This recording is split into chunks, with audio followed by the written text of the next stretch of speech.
through this or that, or, putting yourself in someone else's shoes is so powerful. Yeah. And I know it's helped me on my journey. And that's one of the biggest things I love about this program is being able to help kids out on the cultural side, not only the financial literacy side.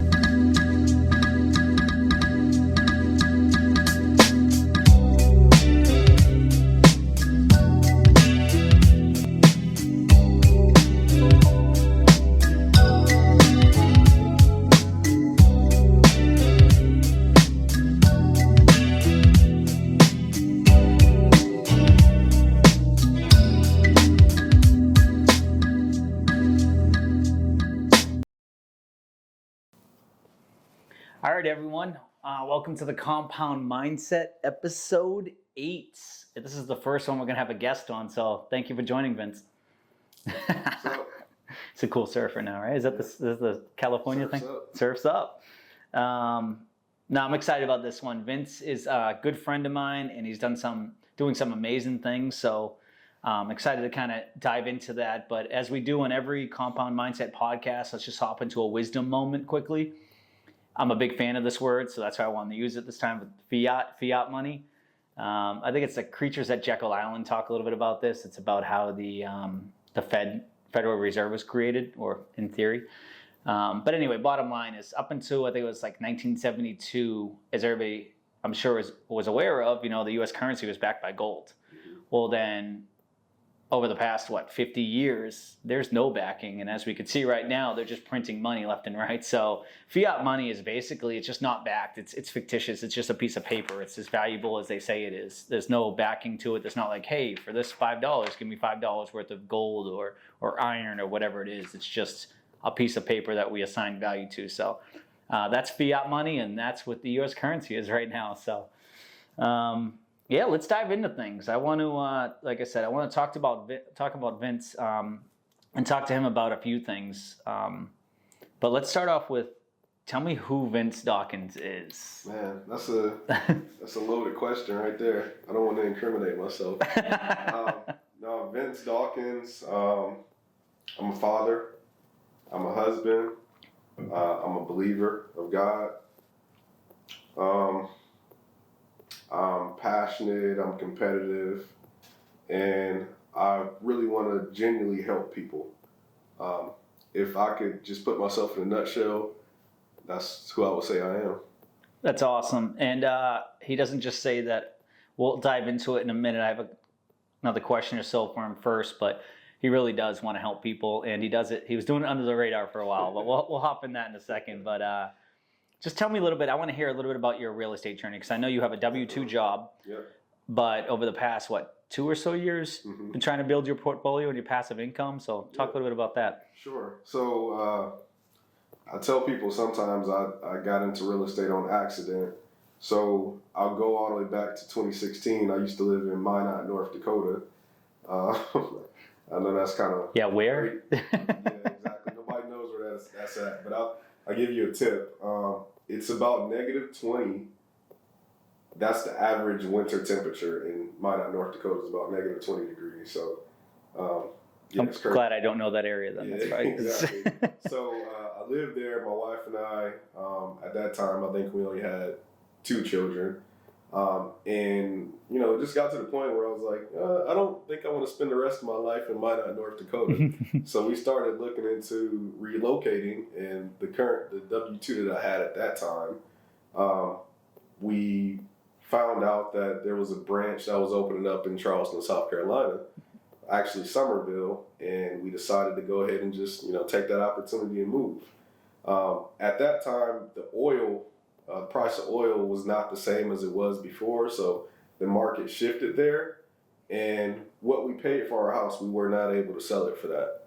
So at that point, I had a decision. I could either take a loss or I could hold on to it and be a real estate investor and start renting out the property, and that's what I eventually did because I didn't want to take the loss out. So that was like my first step into investing. Still at that point, I really didn't consider myself as an investor. I just considered myself as like a landlord or something like that, even though I had a property manager. But I still didn't really know a whole lot. Fast forward, 2020 came, and A lot of aspirations and a lot of businesses were started during the pandemic, and I knew that I wanted to get out of the rat race eventually. It's funny, when I was a kid, you were talking about dream again. I said I wanted to be an entrepreneur, just because I seen like Jay-Z and people like that talked about entrepreneurship. Didn't really completely understand what it was, but that's what I wanted to do. So I wanted to get out of the rat race, wanted to gain financial freedom, listen to Rich Dad, Poor Dad, which is kind of a catalyst for a lot of investors. And in 2020, I signed up for a real estate course virtually called Make Real Estate Real. I like Eric Thomas, the motivational speaker. We talk about him sometimes. He's connected with a guy named Jamal King, who's the one that, started that course. So it was really good because it gave me confidence and, it showed me an example of somebody doing it and how they were able to provide for their family. And in turn, it gave me the basics. But even though after I had the basics, I still needed to be able to apply it. So after I got that knowledge, I started listening to Bigger Pockets, then started listening to REI Central podcast. Oh, so I kind of knew Dan before I even knew Dan. It's kind of crazy how things come full circle. And eventually I seen that, hey, they're having meetups, and then I started going to the meetups. Once I got into meetups, I started meeting real people who were doing the things that I wanted to do, and just got in the room, started making relationships, started learning a little bit more, asking questions, and then I got with Clear Vision Coaching, and then that's really where it took off. 2020, was that last year or the year before you did? I started Clear Vision Coaching probably in like 2021, I think. Okay, yeah. Yeah, so, maybe 6 months after really trying to find a deal, I found one, and actually Dan and I, we partnered on my first flip, and it was a success. That was a good flip. Yeah, that was a good one, yeah. And the rest is history, so I've learned a lot in those 2 to 3 years, and as I've kind of grown and went through the journey, I have a better understanding of really what I want to do and what my path and journey looks like as an investor. But it takes a little bit of trial and error, and takes a little bit of learning what is for you, because everybody has, even though investing is investing, everybody has a different strategy, and everybody has a different goal and a different end game. So that's really kind of how I got started, and I'm still going. Now, I think this is important for people to hear. People at all levels will probably be watching this, but you went from one unit in 2016, frozen at that for a while. How many do you have right now? As far as units, I have about 13. 13 units. And really, most of those, last 18 to 24 months? Yeah. 13 units in 18 to 24 months. So it's funny on how, I bring that up because it's funny on how like that compounding happens. Like once you get one or two and all of a sudden it gets addicting and they just fall in order. And I know one of them, I think one of your properties has 7 units that you partners with someone on, but it's just cool on how like that trickle effect, you get that ball moving, and the inertia gets that builds that portfolio up. That's amazing. Obviously, Vince and I know each other through real estate, and that's how we got to become friends. But way more importantly, I remember I was having a conversation with you. Geez, must be like a year and a half ago now, right? And I'm talking to Vince, and I'm like, "Hey, I really want to help the youth. Like, I really want to mentor the youth. I really want to like figure something out." He's like, yeah, this is this cool thing. He's like, and way more modest than that, actually. He's like, yeah, it's called the Impact Program. I was like, oh, that's pretty cool. So he's like, yeah, I've been doing it since 2017. I was like, oh, that's really cool. I was like, who runs it? Like, how's that work? He's like, I run it. I'm like, so you started this? He's like, yeah, the Impact Program. I said, so modest. Like, he doesn't even tell me he started it. He created this awesome thing. He has about, 12 or 14 kids. He's been helping himself, doing everything himself. And I just remember I asked him, I said, can I be a part of this? And I remember you said, yeah. And I was like, let's make this, let's blow this thing up. 501c3 status last year. And my wife and me helped. Jake and Giselle, his wife, helps. And you and Shantae. And now we got 6 of us really blowing this up. But talk to me a little bit about that, because I just thought that was actually just the most humble thing you could do is, oh, yeah, I got this thing where I just help kids out. Yeah. it was funny how that conversation took place. Because I'm not, honestly, I probably should do more as far as like promoting it and getting it out there, but I really do it just to, my thought process is I'm not really focused on quantity. I'm more focused on quality. So even the group of kids that I got, I'm okay. Even if it was 5 kids, I would be good with that. Just because I want to really make an impact and really help them and really kind of mold them and not just be there for a moment, but really kind of be a figure in their life for a lifetime.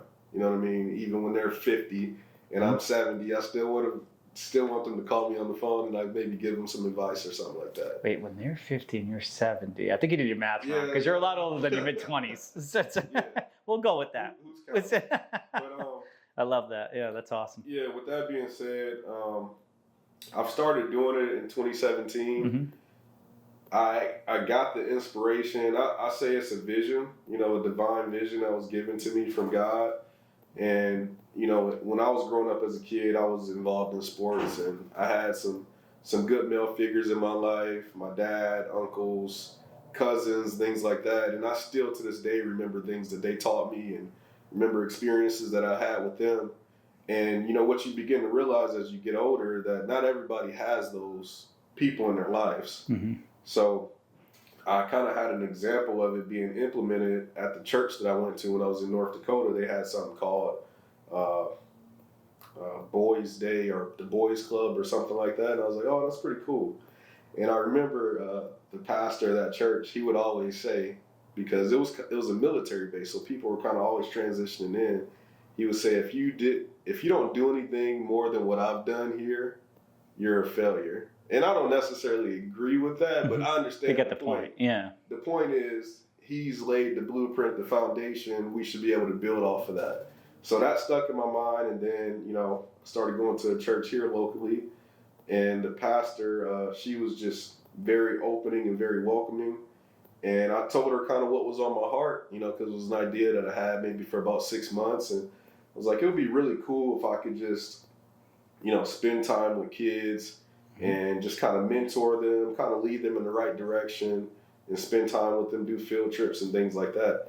And I wasn't not expecting this, but she was like, go ahead. Like, it was just how I answered you and said that, yeah, I read it. It was just like that. She was like, yeah, well, you can do it here. And I was like, wow. I was like, well, the thing that I was asking for is now given to me. So I have 2 decisions. I could either just have analysis paralysis, or I could just go ahead and take action and do it. It's pretty much like, giving the keys to someone and saying drive. Yep. So that's how I started. And, I started kind of game planning and having some different ideas. And I think we started off with maybe like 7 or 8 kids that were local at the church. And we just started meeting up once a month. Mm-hmm. And, we really were trying to, one thing that I really wanted to ingrain in them is exposure. Being exposed to different walks of life, different experiences, because the world is so much bigger than North Charleston or Goose Creek. Me being in the military, I've had the opportunity to experience living in Japan for a couple years and being able to see the world in a completely different lens. So I wanted to afford those same opportunities and that same mindset to the children. So now when they grow up and become adults, they're much more prepared and much more resourceful. Yeah. And one of the things you just said, I absolutely love is just asking the question. I have the best idea, I have this, I have that, but you just told it to someone, you put it out in the universe, and it came back, and she's like, let's do it. I think it's a great idea. And Vince and I talk about this a lot, about not just Vince and I, the whole group of us, the whole board, about how in life, like, it's so easy, and how many people you're born in a small town, you grow up in the small town, you marry in the small town, you stay in the small town, and you don't get out and see the world for what it is. Yeah.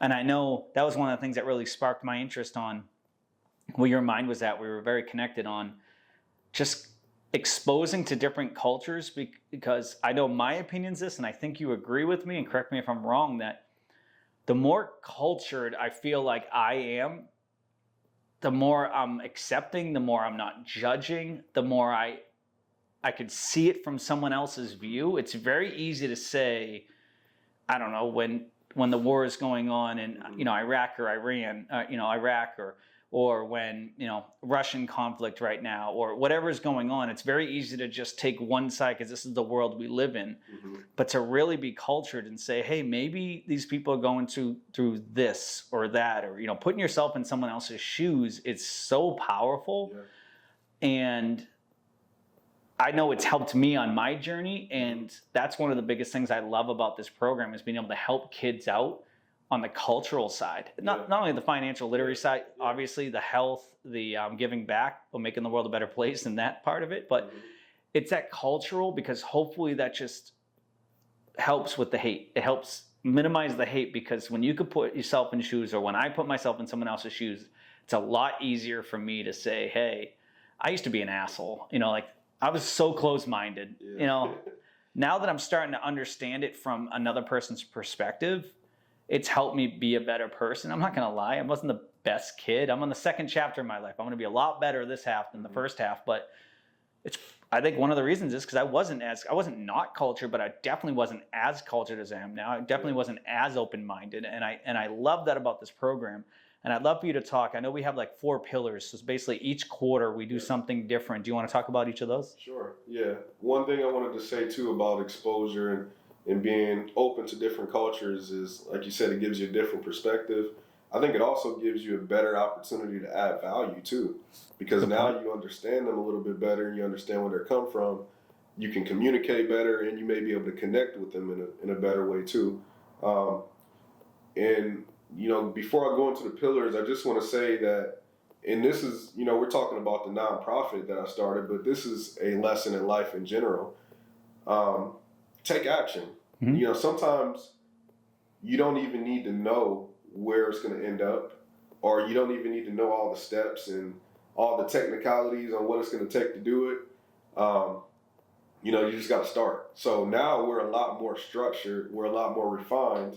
But even in 2017, even though I had an idea of what I wanted to do, but I didn't have the same organization that we do now. But we had to start somewhere, because if we didn't start in 2017, we wouldn't be where we're at now. Yeah, think about the relationships you built for those 5 years. So now that we can offer a little bit more because we're combined as a team, I see the connection you have with those kids, and it's taken a little over a year for us to start to get that connection. So you built a great foundation. Yeah. So as far as going into the pillars, we focus on a different core value each quarter of the year.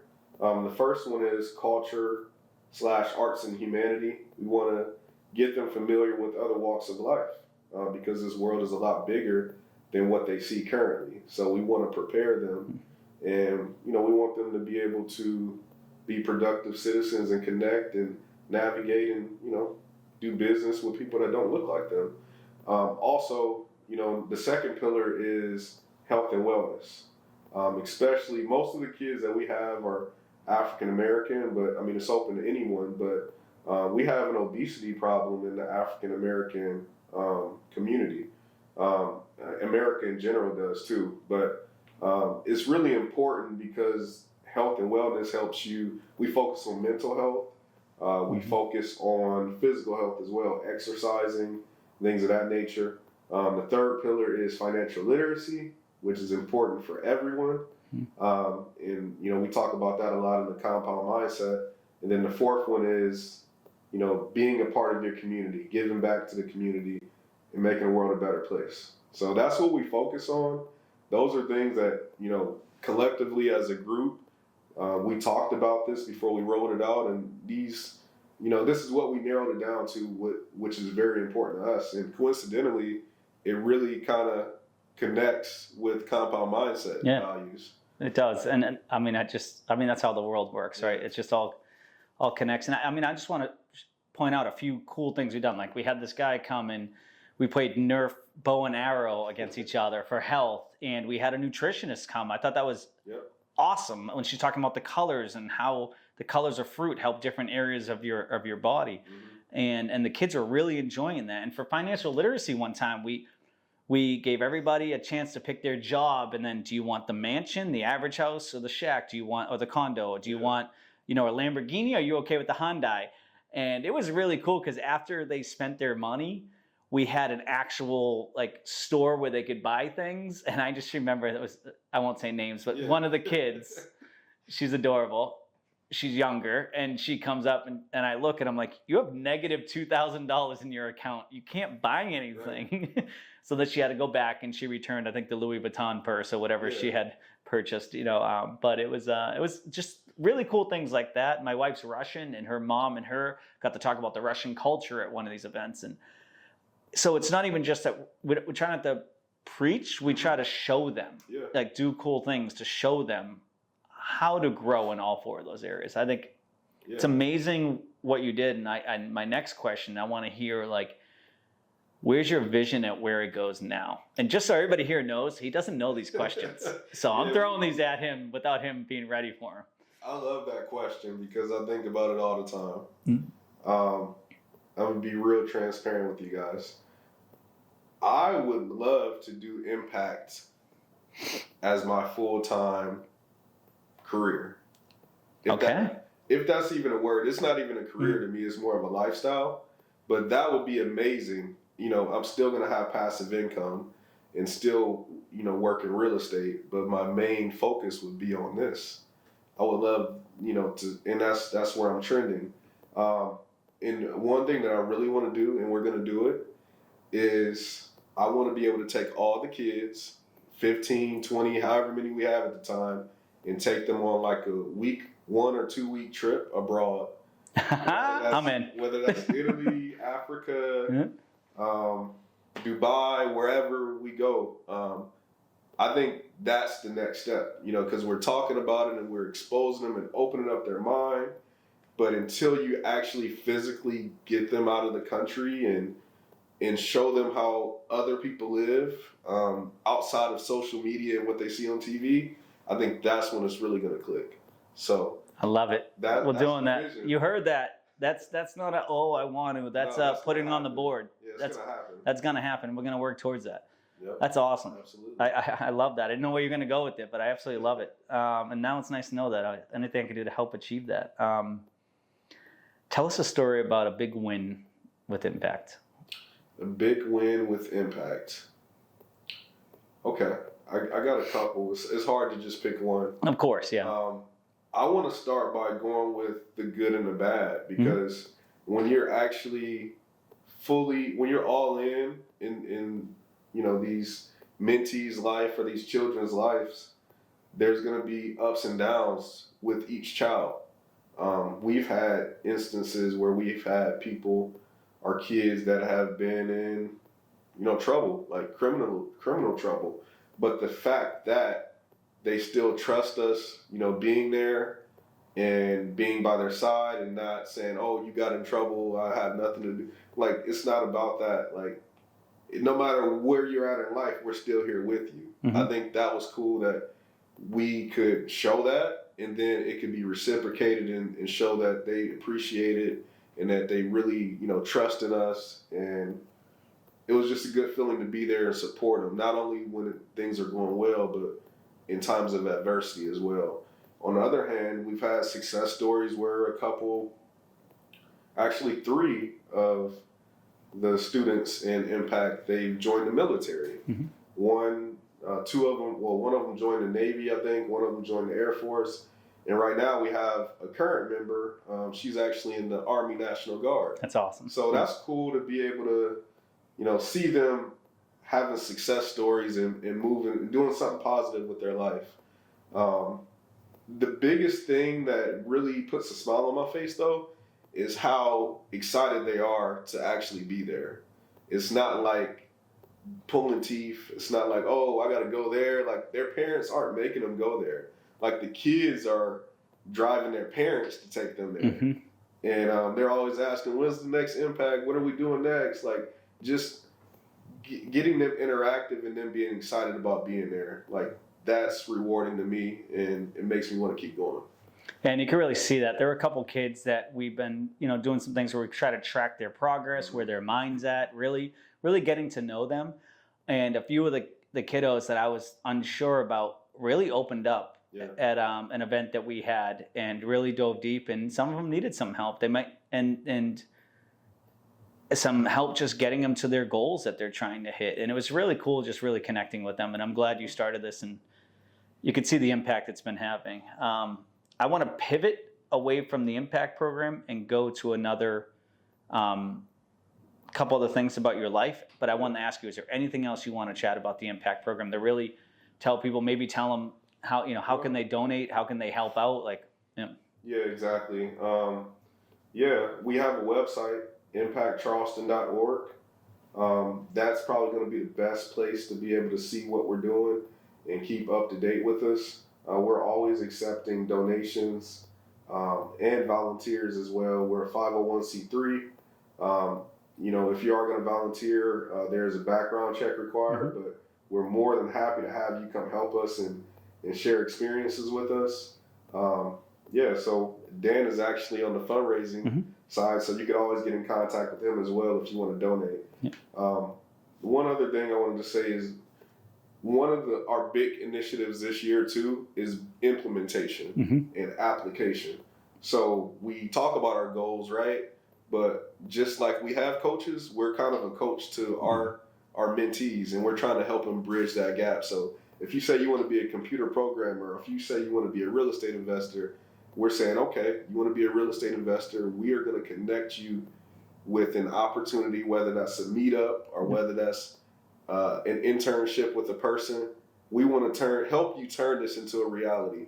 And sometimes people need their hand held, or maybe they need just kind of a nudge or a push, and that's what we're working on right now. Yeah, and it's been fun because we have people that want both of those, and we're trying to help them out with that path, that avenue to get them to those areas. So super exciting. So Vince has 3 kids of himself, works a full-time job, trying to do impact program, running businesses, investor. What challenges have you overcome with all these different things being thrown at you? Is there you got so much stuff hitting you on a daily basis. I don't know how you're in all these different places. You're doing media. I don't know. Do you stretch the day? Do you have 40 hours in your day where most people have 24? How do you do this? Are there 2 Vinces? Man, you're telling my secret. Now everybody knows I have a clone. Well, I just try to be very intentional about how I'm going to spend my day. What's worked for me is I get up really early in the morning. With me having kids and a wife, they demand a lot of my time. My W-2 demands a lot of my time. And what I'm passionate about, the impact in the real estate, I have to make time for that too. So I wake up probably about 4 o'clock, sometimes 4:30 in the morning. And that's when I get a lot of the important stuff out of the way so I can go ahead and start my day and serve other people, right? So, but I got to still take care of myself. So that's one thing that I do. One of the challenges has been time. One of the challenges has been focus. But I have good people in my life that love me. I have good friends. I have a supporting cast in the real estate community, and they help me, whether it's affirmation, whether it's just having good talks, whether it's just helping me kind of get back in the right mindset. That's it. My motto is just keep going and just keep moving forward.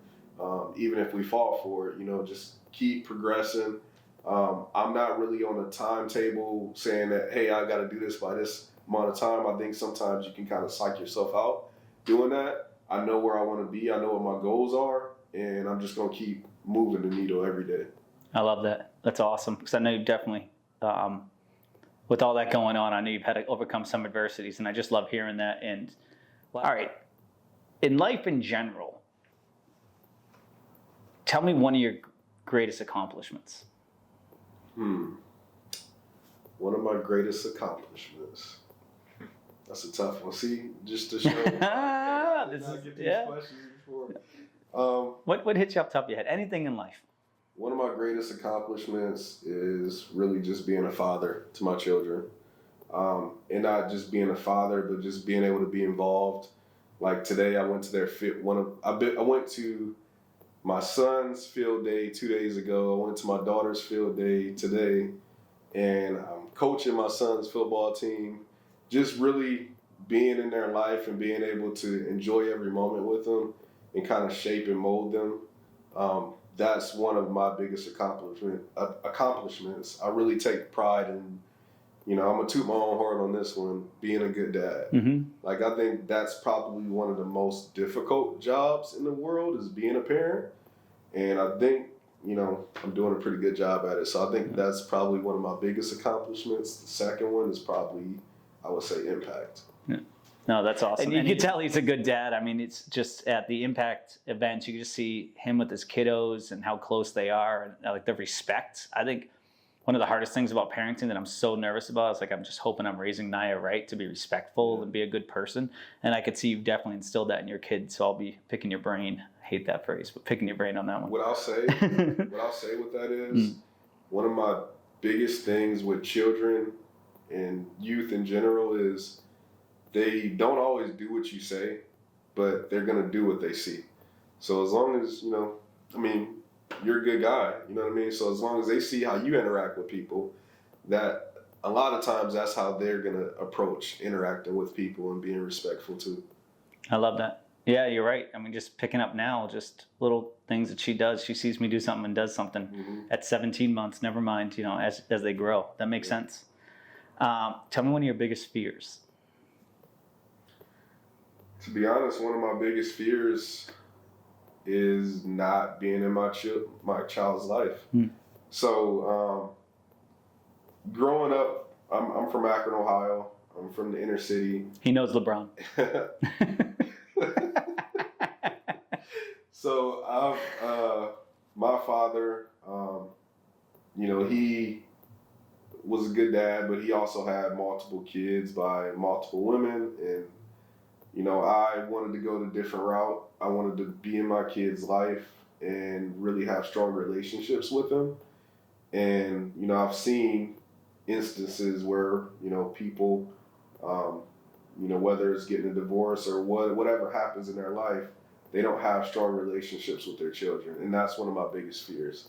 So, even if, my wife and I work together, which that's not what I plan on, I still would make sure that I would be in my child's life because I couldn't imagine just not, putting birthing or, contributing to birthing a kid and just not having anything to do with them or not having a connection with them or having a relationship with them. That's one of my biggest fears.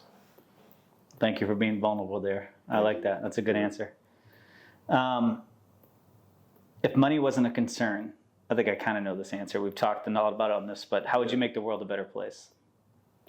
I would make the world a better place. I would continue doing impact, but I would just, other than spreading wealth, I would also want to spread knowledge and information, and I would also want to show compassion to people that need it. Whether that's somebody that needs to just talk. You know what I mean? I would want to have time freedom to be able to help people that I'm led to help. You can't save everyone, right? But if each person does their part, I think that, the world would be a better place. So if money was not an option, I would try to enrich other people's lives. And I'm currently listening to The Strangest Secret. Shout out to Lee at the Legacy Mastermind. He put me onto that. And there's one thing in that speech by Earl Nightingale. He says, in order to be rich, you have to enrich. So I don't see riches as just money. I see it as abundance in all different areas. Just kind of like the compound mindset. I want to be abundant in everything. There's also Eric Thomas. He had a video that he put out probably like 5 years ago. You can look it up on YouTube. The title of it is called Triple Double. So even my Instagram name says Triple Double. Yep. And that concept is being well-rounded, being good in just more than one thing. I don't want to just have a whole bunch of money and just be a terrible person, right? I don't want to be in great shape but be broke. You know what I mean? I want to be hitting it and sometimes it's a juggling act. Sometimes your health may slip, but you got to have self-awareness and do what you can to get that ball back up to the top. Yep. So that's really what I'm about is just trying to just trying to be a good person, trying to take care of myself, trying to take care of others around me, and just continue to build a legacy. I love that. I mean, because if you're not right in those areas of your life, it's going to be hard to be a good dad or be a good mentor to the kiddos. Exactly. So, there's one thing that he says in that video. He's talking about Tim Duncan, the basketball player, and he's not the flashiest player. He's not the most popular player, but he's like the most consistent. He rebounds well, he scores well, he plays good defense, and he's like Eric Thomas is like they trade people that score 30 points but have 1 assist. Yep. They trade people that, have 10 rebounds but 0 points. But if you're hitting like all those different levels, like you're adding value in the marketplace, like you're not going to get traded. Like you're solid. So that's how I try to live my life. I love that. Such a great answer. Yeah, thanks. Couple more for you. We'll wrap this up, but one last question just for you, and then we have a few questions that we're going to be asking all of our guests. Compound mindset, we talk about compounding every area, all the 6 areas of your life on a constant basis. How do you currently help exponentially compound those areas of your life? Like whether it's health, wealth, relationships, spiritual, personal growth, making the world a better place. How do you personally succeed at kind of growing in all those areas as you've just mentioned? It's funny. I mean, like you said, it's full circle. Like even before I knew about the compound mindset, when I plan my goals for the year, or if I have a vision board or whatever it may be, I'm usually planning goals in each of those areas. So I have a spiritual goal. Okay. I have a financial goal. I have a business goal. I have a family goal. I have a goal for making the world a better place. And I have a health and fitness goal. Nice. You really do hit all of them. My health and fitness goal is to run a marathon this year. Yeah. My spiritual goal is to read the Bible and to pray every morning and to meditate every morning. My goal with my family is to have a date night with my wife at least once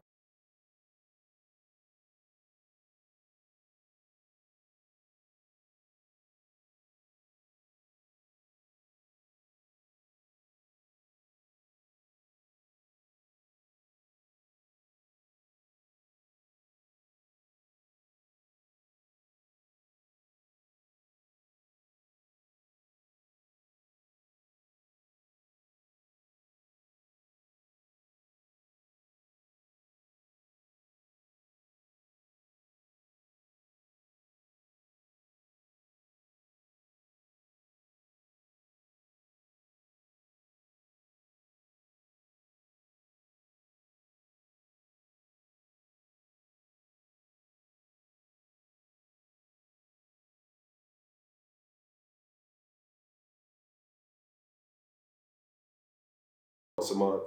Love that. And to also have a date night with my children once a quarter, individually. Because sometimes as a parent, you don't get to spend that quality time with just one of them. My business goal is, real estate and increasing my portfolio, my passive income. What's the other one? Making the world a better place is just to continue to progress the impact program and to continue to grow that. And do great things in that. That's and then I keep by setting your goals, now you got to hold yourself accountable to those goals. So in order for me to hit all those things, I have to come up with a solid game plan on what I want to accomplish. And then I just continue to revisit my goals, and I have them structured in a way to where it's helping me to not overcompensate in one area, but to, I don't want to use the word balance, but to, be even and be neutral. Yeah, be able to pivot when needed. Because exactly. it's hard to always be, sometimes you have to focus on wealth for a little bit, make sure you build that foundation and then back off a little bit and then go pivot to another area. I think it was Ethan King that had mentioned something about, and I could be wrong, but I think it was him, about like, he doesn't try to balance his life. It's more of like a plane, and you ever see all those levers, like one goes up a little bit, one goes down, one goes up, and that was a great way to explain it. It's like, all right, I'm going to lift a little bit of health up, which I'm doing right now. Yeah. Down 6 pounds, by the way. Doing good, man. Thank you. Good. Thank you. I had to lift the health up a little bit, and I put my finance down a little bit. I trusted my team for that part of it, so I can make sure my health is there. And it's kind of cool when you're trying to think of it that way. It's like everybody's like, oh, balance. Nothing's balanced. Like, you're not going to balance life. It's just not going to happen. But as long as you're pivoting and adapting and understanding. Exactly. That's a great analogy. Yeah, it really was. Shout out Ethan. All right, compound round. I'm gonna ask you a few questions. Just nice. A game. Yeah, a little game. I want a 46.5 second response. I'm just like, I want no, but just maybe a minute or two. Just give me what is your definition of success? What makes Vince successful? Why were you reading? No. Okay. It's like I'm listening to the Strangest Secret, and it talks about what success is. Okay. But I'll give you my definition. Your definition is something like the relative progression of a worthy outcome. Yeah, I mean your definition of success. My definition is making sure my family is good, first off. Making sure that I'm good spiritually and in tune with myself. Sticking to who I am as a person, like not sticking to who I am and being comfortable with who I am, and setting goals that are not only going to benefit me but benefit my family for generations to come, and just making it happen. I love it. That's my definition of success. I love it. I think it's so important, and I'm going to be asking every guest this because I think it is so important, and I'm not even sure I really knew mine, to know what your definition of success is. Because, for instance, my old definition of success when I was in my 20s was to be a vice president of a company and to make $100,000 plus a year. Like, that was success to me. Now my definition of success is time equals wealth. Like, I just want time. I want businesses. I want everything moving. I want to build a team so that I can have time to spend on, and I'll go to that next question. I have time to spend on my why, family, travel, and contribution. Having said that, what's your why or whys? Yeah. My why is to, well, one, my why is my family. That's a common why for a lot of people. Also, my why is to have the time freedom, but to just focus on the things that I care about, which is improving myself, personal development, and development of others. I like that. I like the way you worded that. And I've been talking about this a lot because I'm manifesting it. My ideal day is me waking up in the morning, praying and meditating, getting my kids ready for school, send them off to school. After that, work on some personal development, like learning Spanish, right? Then maybe I spend a couple hours working on real estate, the business. And then I spend, maybe an hour or two working on impact. And after that, my kids are going to be home and I just want to spend time with them. Like, because they're only kids for so long. And sometimes as parents, we say that we're spending time with them, but just because you're in the same room with them, that doesn't really mean you're spending time with them. So with that time freedom, I want to really just pour into them and pour into my family and help people and travel a lot and be able to just, have my passive income coming in, not worried about finances to where, if we want to go somewhere for 3 weeks, that's what we're going to do. It's not a doubt. It's not a second guess. This is what we want to do. We've structured our life and positioned ourselves to where we have the finances and the flexibility to do that, and we do it. I love it. And that's such a good point. Like, we could talk about spending time with family all day long. That's great. And trust me, I found that sometimes I do this. You pick up your phone, I'm answering a work call or doing this, and my wife will call me on. I love it. She'll be like, "Are you spending time with your daughter or what?" I'll be like, "You're right. Let me finish. Just give me 2 minutes. I'm going to finish this. I'm going to put my phone on silent." Now I've been doing it a lot. Silent, away, don't look at it. Sit on the ground so I'm nowhere near the phone and let her just climb all over me. But that is a good point. I mean, go out these days. Watch family dinners. Watch family, like either the kids are on the phone or the parents on the phone. And I get it. phones, they make it that way. They make it addicting. I just changed mine to grayscale because colors make you want to look at it more. I've deleted email off my phone and social media. Now I got to go to a computer to look at those things. Like, that's what I've been able to do. I'm not saying I'm doing perfect at it, but it's helped. But you're right. Being present. It's not even just spending time with the family, but being present with the family. And I know that is something I personally struggle with, so I make it a point to be better at that. So I'm glad you mentioned that. That's really important. Last thing I wanted to ask you is books, podcasts, articles, whatever it is. Name one or two that I know you mentioned a little bit on this podcast, but like give me one or two that you would recommend. Yeah, my favorite book is The Alchemist. Okay. So some of you guys may have heard about that. What I love about it is, I don't want to give away the whole story, but essentially it's about a kid that goes on a journey, and the journey is to accomplish a certain goal to obtain success. And when they continue to go on that journey, they learn a lot of different things, they encounter a lot of challenges, and at the end of the day, the success is not the thing or the material thing or the tangible thing that he thought it was. The success is what he learned throughout the journey. Love it. That's my favorite book. I love it. I'm going to read it again. As far as the podcast goes, I really like The Secrets to Success by Eric Thomas. That's probably my favorite podcast. I didn't know he had a podcast. Appreciate that. UOU was a great book. I just finished that one. Yeah. Well, that's good to know he has a podcast. Another book, too. Okay. I said two, but I'll give you a third. David Goggins. Your boy. You Can't Hurt Me is a good one. And then Never Finished. I just listened to Never Finished a couple of months ago. Don't just buy the book, listen to the audio book, because it kind of has like a podcast in the, like, it's awesome. Awesome. I love that. Well, Vince, I appreciate you being on the podcast today, and this is a great one. I hope you guys enjoyed it, and thanks for everything you're doing. Can't wait to see you grow. Appreciate it, man. Yeah. Peace.